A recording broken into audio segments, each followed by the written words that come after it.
कर देने जो भी मंगा मैनू सरकार अता कर देने। हर इज्जतां दा सदा उन्हां दे गल विच रहना, हर इज्जतां दा सदा उन्हां दे गल विच रहना। उन्हां खुशबख्तां दा नाम मर के भी जिंदा रहना, जेड़े आका दी सना।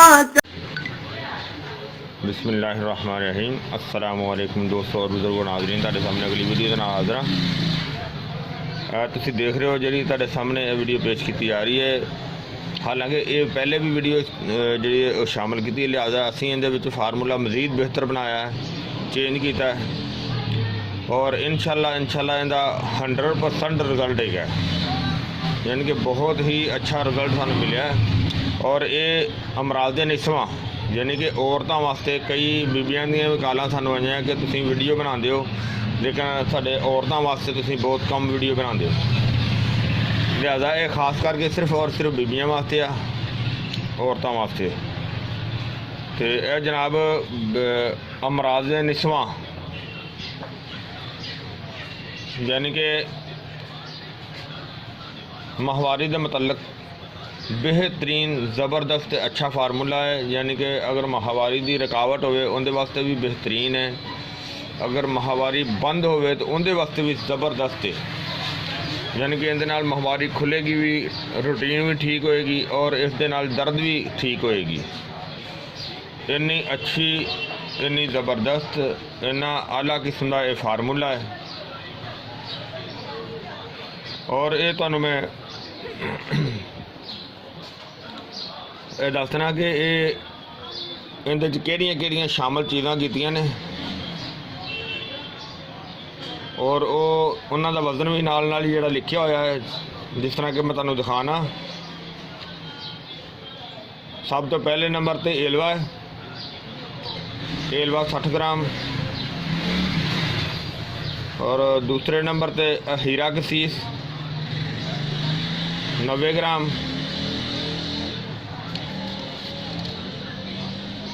मोरमुखी 90 ग्राम,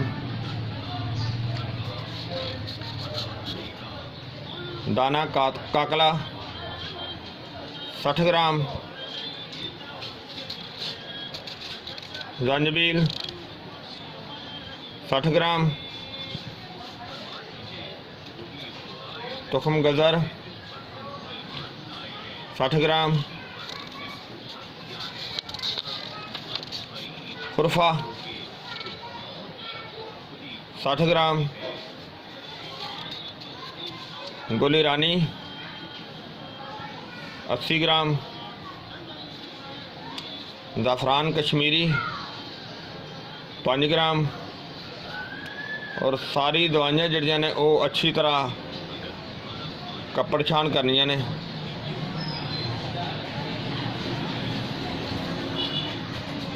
और इत्थे लिखिया भी है और मैं वैसे भी कह रहा हाँ कि सारिया दवाइयाँ अलहदा अलहदा कुट के इन्होंने अच्छी तरह कपड़ छान करनियां ने कि जिहड़ियां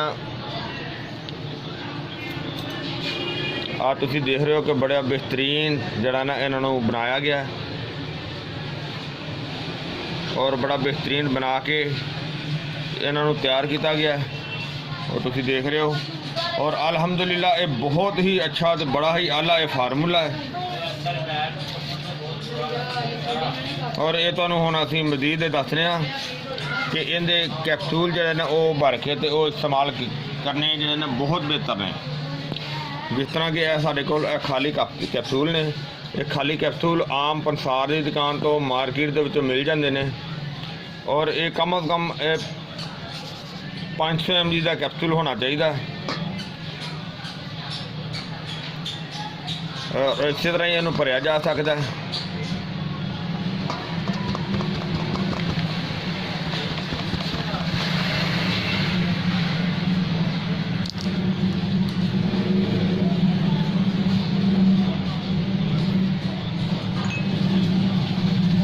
और ये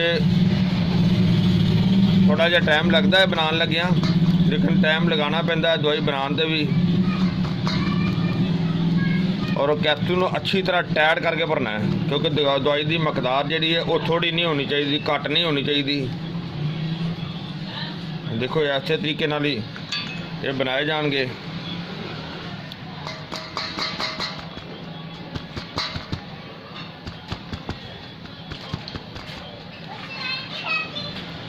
और दूसरी गल है कि कोशिश करनी है कि जेड़ा भी काम करो, एक तो साफ सुथरा होना चाहिए, दूसरा बिस्मिल्लाह पढ़ के वो शुरू करना चाहिए,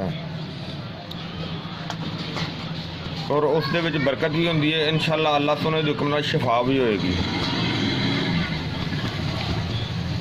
और इस नुस्खे नाल असी बहुत ज़्यादा मरीज़ों का इलाज किया है, बीबियां का, और अलहमदुलिल्लाह इहदे नाल बहुत ही ज़बरदस्त जिहड़ा ना और रिजल्ट मिल रहा है।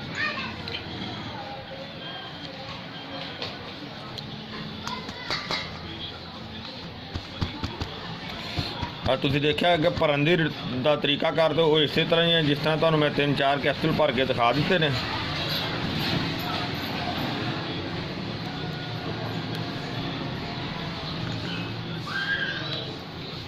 असीं देखो यह कैप्सूल कुछ असी भर के रखे भी हुए सी,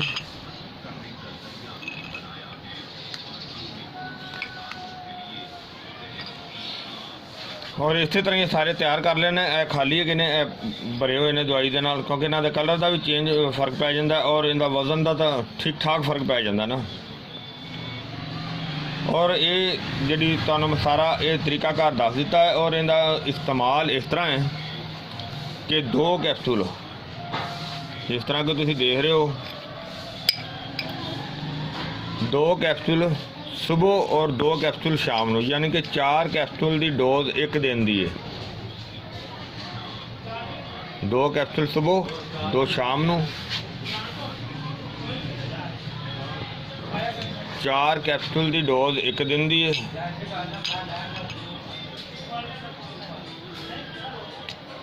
और इनू खाने का तरीका अगर इस तरह रखना है कि 2 कैप्सूल खाने तो बाद गर्म दुध नाल, और गर्म दुध विच पुराना गुड़ शामिल करके कम अज़ कम आधा किलो के करीब दुध होना चाहिए, और 1 छटांग तो लैके 2 छटांग तक गुड़ होना चाहिए।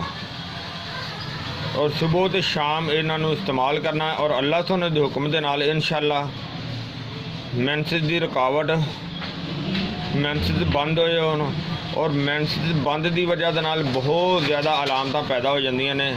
जिस तरह के मैंसिस की अगर रुकावट हो जाए या बंद हो जाए, उसके नाल अक्सर बीबियां की नज़र ते असर पै जाता है, अक्सर बीबियां के वाल बहुत जल्दी सफेद हो जाते हैं, और अक्सर बीबियां का जिसम जिहड़ा ना बहुत ज़्यादा फुल जाता है।